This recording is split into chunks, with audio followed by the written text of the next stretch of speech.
हूँ। मार्क किधर है? मैं तेजा हूँ। ये तेजा तेजा क्या है?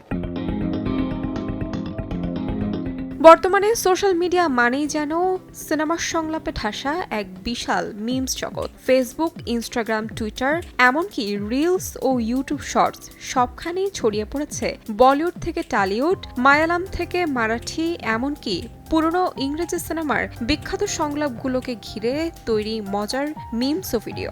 সোশ্যাল মিডিয়ার এই নতুন ভাষা যেন সিনেমার সংলাপকেই অস্ত্র করে তুলেছে হাস্যরস, ব্যঙ্গ আর সামাজিক মন্তব্য প্রকাশের।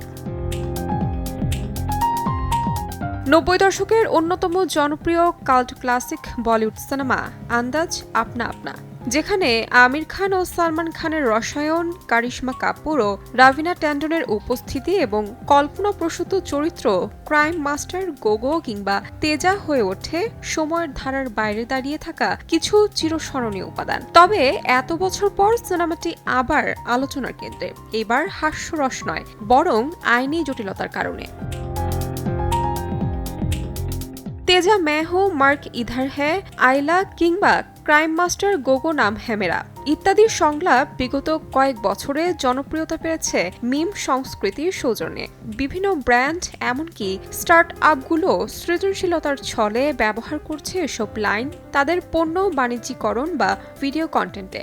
জানিয়ে সম্প্রতি দিল্লি হাইকোর্টে অভিযোগ করেন ছবিটির প্রযোজনা প্রতিষ্ঠান বিনয় পিকচার্সের প্রয়াত প্রযোজক বিনয় সিনহার সন্তান শান্তি বিনয় কুমার সিনহা। তার অভিযোগ, সিনেমাটির সংলাপ, চরিত্র, এমনকি নাম ও পোশাক পর্যন্ত অনুমতি ছাড়াই ব্যবহৃত হচ্ছে ডিজিটাল মাধ্যমগুলোতে।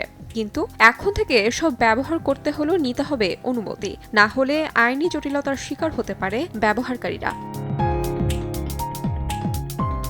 সমালোচকদের মতে সোশ্যাল মিডিয়ার এই জগতে যেখানে উন্মুক্ত কন্টেন্টের নামে প্রায় সবকিছুই ব্যবহার করা হয়, সেখানে এই রায় সিনেমা ও শিল্পীর সৃষ্টিকে মর্যাদা দেওয়ারই নির্দেশনা।